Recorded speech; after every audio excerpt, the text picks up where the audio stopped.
습니다. 함께 신앙 고백합니다.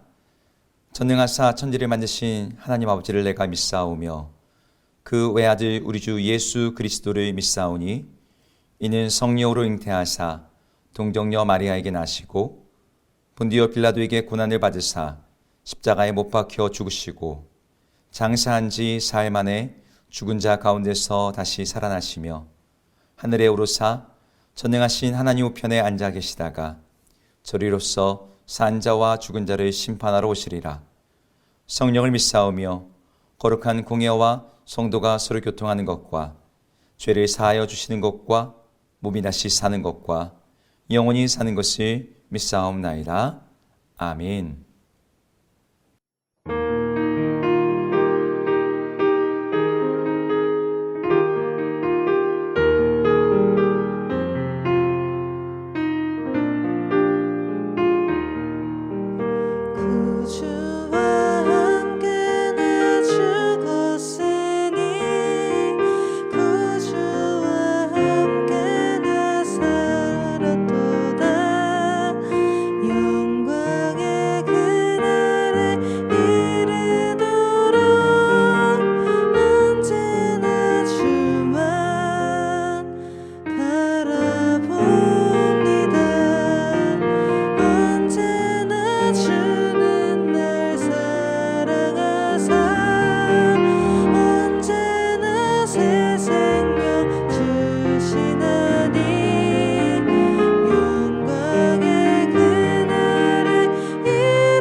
무거운 근심이 있을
제17장.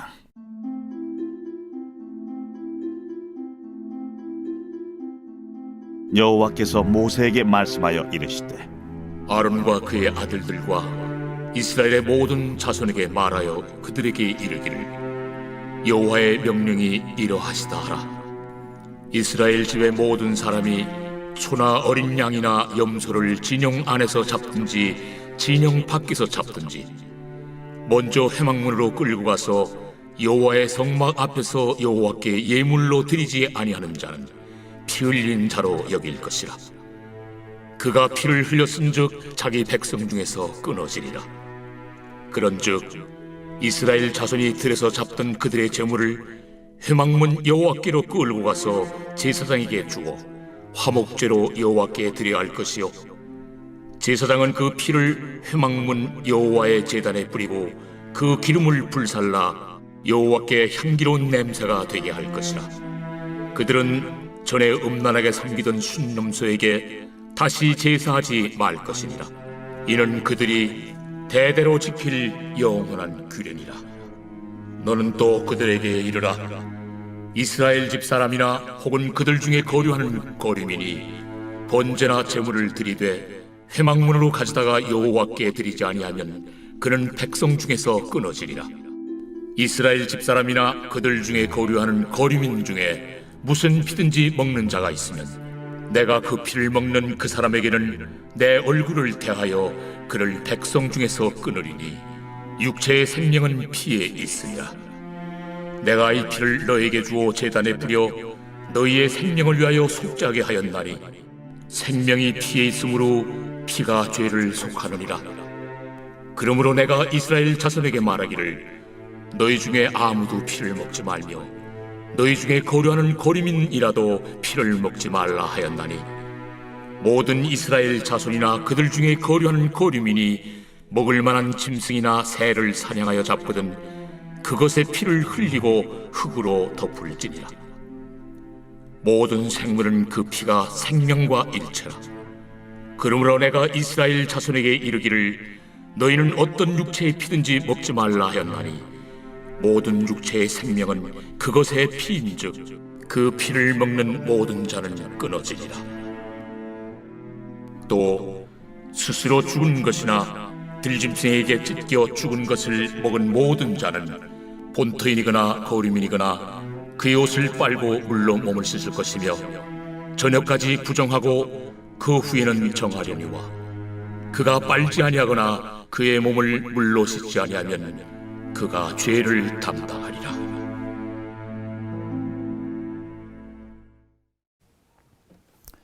안녕하세요. 오늘도 말씀과 함께 하루를 시작하시는 여러분들의 주의 이름으로 환영하고 축복합니다. 오늘 말씀은 레위기 17장의 말씀입니다. 오늘 말씀에는 하나님께서 이스라엘 백성들에게 제물을 다른 곳이 아니라 하나님께서 명하시는 장소, 곧 회막문 앞에서 잡을 것을 명령하고 있습니다. 소나 양이나 염소를 회막문이 아닌 다른 곳에서 함부로 도살하는 것을 하나님께서 금지하시고 있는 내용이죠. 진영 밖에서 혹은 진영 안에서 잡든 간에 그것들은 반드시 회막문에 와서 그것을 가지고 하나님 앞에 화목제물을 드린 후에 먹도록 명하셨습니다. 오늘 이 명령은 우상 숭배를 위해서 짐승을 잡거나 잘못된 용도로 잡는 걸 넘어서 식용으로 먹는 모든 짐승에 대해서도 회막문에 와서 하도록 명령하신 내용이었어요. 왜 하나님은 이스라엘 백성들에게 모든 백성들이 소나 양이나 염소를 회막문 위의 장소에서 잡지 않고 하나님 앞에 나와서 그것을 잡도록 명령하신 것일까요? 이 명령의 수위는 굉장히 높습니다. 이렇게 하는 게 좋겠다가 아니라 이렇게 회막문이 아닌 다른 곳에서 짐승을 잡게 될 경우에는 그것이 피 흘린 자로 간주하여서 하나님의 백성에서 끊어지게 될 것이라고 말씀하고 계시거든요. 이 질문에 대한 답을 알기 위해서는 이 명령이 주어진 배경을 좀 살펴볼 필요가 있습니다. 이 법은 이스라엘 백성들의 민족 전체에게 그들의 평생에 주어진 명령은 아니었고 사실 광야에 40년 동안에만 주어진 한시적인 법이었습니다. 우리가 그것을 확인할 수 있는 것을 신명기 12장에 나와 있는 말씀 때문인데요. 함께 볼까요? 12장 15절입니다. 그러나 내 하나님 여호와께서 내게 주시는 복을 따라 각 성에서 내 마음에 원하는 대로 가축을 잡아 그 고기를 먹을 수 있나니 곧 정한 자나 부정한 자를 막론하고 노루나 사슴을 먹는 것 같이 먹으려니와. 이 말이 무슨 뜻입니까? 가나안 땅에 들어가서 그들이 각 성에 거할 때는 그곳에서 짐승을 잡을 수 있다는 것이죠. 그러니까 광야 생활 40년 동안만 그들은 회막문에서 짐승을 잡도록 한시적으로 하셨던 명령이었습니다. 왜 이렇게 명령하실 것이었던 걸까요? 우리는 여러 가지 관점에서 이 말씀을 이해할 수 있어요. 경제적인 관점에서 광야 생활하는데 가축을, 염소를 함부로 잡으면 젖과 그 다음에 털, 옷 이런 것들이 부족해질 수 있으니 좀 이 수급을, 고기를 먹는 것들을 절제하고 제한하기 위해서 하나님이 그렇게 명령하셨을 수도 있겠다, 이렇게 이해할 수도 있습니다. 하지만 근본적인 이유는 오늘 우리가 읽었던 본문 7절에 나옵니다. 7절 다시 한번 읽겠습니다. 그들은 전에 음란하게 섬기던 숫 염소에게 다시 제사하지 말 것이니라. 이는 그들이 대대로 지킬 영원한 규례니라. 아멘. 여기서 음란하게 섬기는 순염소가 언급이 되고 있는데, 이 순염소는 상반신은 사람이고 하반신은 염소로 되어 있던 애굽의 신들 중에 하나인 세이림을 가리키는 표현입니다.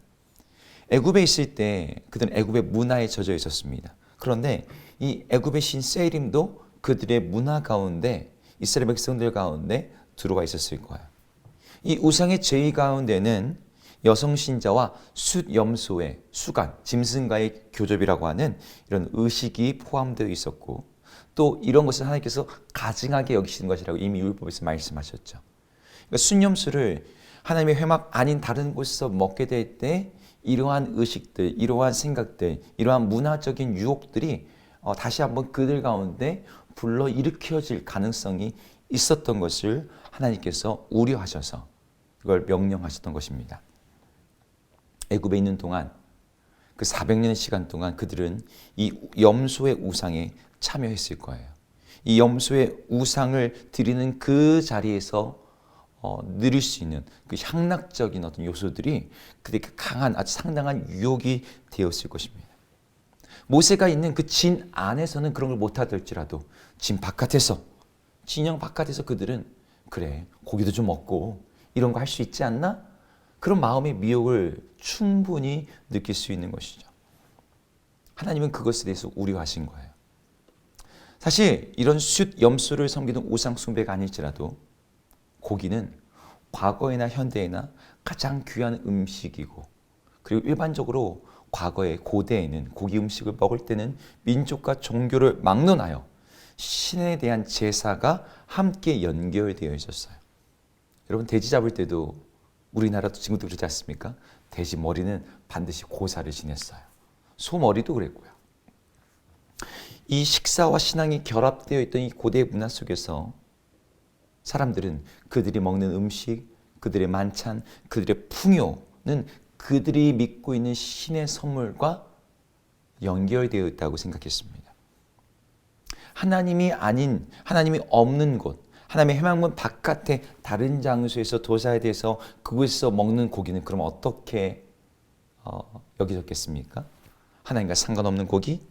생명의 주관자이신 하나님 앞에서 구별되어 그 피를 제거하고 먹지 말라고 하신 그 명령에 따라서 먹게 되는 고기가 아니라 하나님과 상관없이 내 마음대로, 내 의지대로 세상의 다른 신들을 쫓아서 타락하게 되고 부정하게 되고 음란하게 만들 그런 위험 앞에 자기를 노출시키는 것과 동일한 것이죠. 그래서 하나님은 고기를 잡는 장소도, 그것을 담당하는 제사장도 그것을 정확한 방식의 제사 방식을 통해서 거친 다음에 그것을 먹게 하심으로 광야의 40년 동안의 시간 동안, 애굽 생활 400년 동안 스며들어왔던 그 우상 숭배를 그들의 삶 가운데 완전히 제거하시도록 명령하셨던 것입니다. 여러분, 우리들에게도 이와 같은 것들이 있습니다. 신앙생활에서 성경에서 직접 명령하고 있지는 않지만 또 금지하지도 않았기 때문에 죄는 아닐지라도 교회 안에서 이것들을 하지 않는 것이 좋겠습니다 라고 권고되는 것들이 있습니다. 신앙 안에서 자유함을 말하는 사람들에게는 그것들은 억압이요 또 다른 율법처럼 보일 수도 있어요. 가나안 땅에 들어간 이스라엘 백성들이 꼭 회막 문 앞에서 짐승을 잡지 않았던 것처럼 근데 광야 생활은 그걸 왜 잡아야 돼? 우리가 꼭 그걸 해야 돼? 이렇게 생각하는 것처럼 우리도 어떤 것들에 대해서는 그렇게 생각하는 거죠. 하지만 우리들은 광야에 있는 이스라엘 백성들과 굉장히 비슷합니다. 우리는 아직 약속의 땅에 들어간 것이 아니에요. 우리는 이와 아직 사이에 있습니다. 우리는 애굽에서부터 구원받았지만 아직 가나안 땅에 들어가지 못한 이스라엘 백성들처럼 우리 예수 그리스도로 말미암아 구원받았지만 아직 하나님 나라의 완전한 임재 가운데 살고 있지는 않습니다. 그래서 우리는 여전히 세상 문화에 강한 영향을 받고 있어요. 어느 땅에서나 어디에서나 짐승을 잡아 만찬에 죽일 수는 있지만 광야에서는 회막 앞에서 하나님 앞에서 짐승을 잡도록 명하셨던 것처럼 우리들도 이 땅에 살면서 우리들이 누릴 수 있는 많은 것들을 하나님 앞에서 다시 돌아봐야 된다는 것이죠. 한국 교회가 전통적으로 금했던 것들이 있습니다. 술과 담배, 주초 문제. 왜 하나님께서 그것을 특별하게 성경에서 그거 먹는다고 뭐 지옥 간다거나 그거 먹는다고 큰 죄가 된다거나 이런 내용이 없거든요. 한국 사회에서 왜 이것들이 얘기합니까? 한국에 복음이 들어오기 전 구한말 조선시대에 조선 사람들의 영혼을 정말 망가뜨리고 타락하게 하고 정말 그들의 삶을 피폐하게 만들었던 데는 이 음주의 문화와 주초의 문화가 있었기 때문이에요. 초기에 한국에 들어왔던 선교사들은 그것을 강하게 교회 안에서 금지시켰어요. 그 자체가 죄이기 때문에, 담배 자체가 악이기 때문이 아니었습니다. 그것을 하나님 앞에 가져가게 한 거죠. 그것이 타락과 죄를 확산시키지 못하도록 하나님 앞에서 그것들을 금했던 것이죠. 우리는 이 말씀을 신약의 배경에서 조금 더 큰 관점으로 볼 수 있어요. 사도 바울이 고린도 교회를 향해서 먹든지 마시든지 무엇을 하든지 하나님의 영광을 위해 하라고 했던 그 말씀처럼 우리 생활의 모든 것들이 하나님의 영광을 위한 이 목적과 방향성, 그래서 우리가 어디 있든지 마치 회막 앞에 가져와서 고기를 잡았던 것처럼 우리가 하나님 앞에 나아가서 그 모든 일을 하게 될 때 우리 삶은 진정한 일상의 거룩이 가능해지고 내 삶의 현장이 하나님의 다스림이 있는 하나님의 나라가 펼쳐지는 일상이 될 줄로 믿습니다. 해막 앞에서 고기를 잡으라고 하셨던 그 하나님의 말씀의 의도, 그 뒤에 감춰져 있는 그 하나님의 사랑의 의도를 다시 한번 되새기면서 우리 삶의 자리에서 허용된 자유를 방종이 아니라 주 앞에서 더욱더 거룩하고 경건의 수단으로 삼는 그런 지혜로운 우리 모든 성도님 되기를 주의 이름으로 축복합니다. 함께 기도하겠습니다. 하나님, 우리가 먹고 마시는 것이 우리 일상에서 우리에게 허락된 많은 것들이 하나님 앞에서 우리를 미혹하게 하고 범죄하게 하는 죄의 빌미가 되지 않도록 하나님 우리를 지켜주시고 우리 또한 주 앞에서 그렇게 우리 자신을 절제하고 돌아봄으로 말미암아 모든 것을 하나님의 영광을 위해 하라고 하는 그 신약의 명령에 합당한 그런 일상의 거룩을 살아가는 저희 모두 되게 하여 주시옵소서. 예수 이름으로 기도드립니다. 아멘.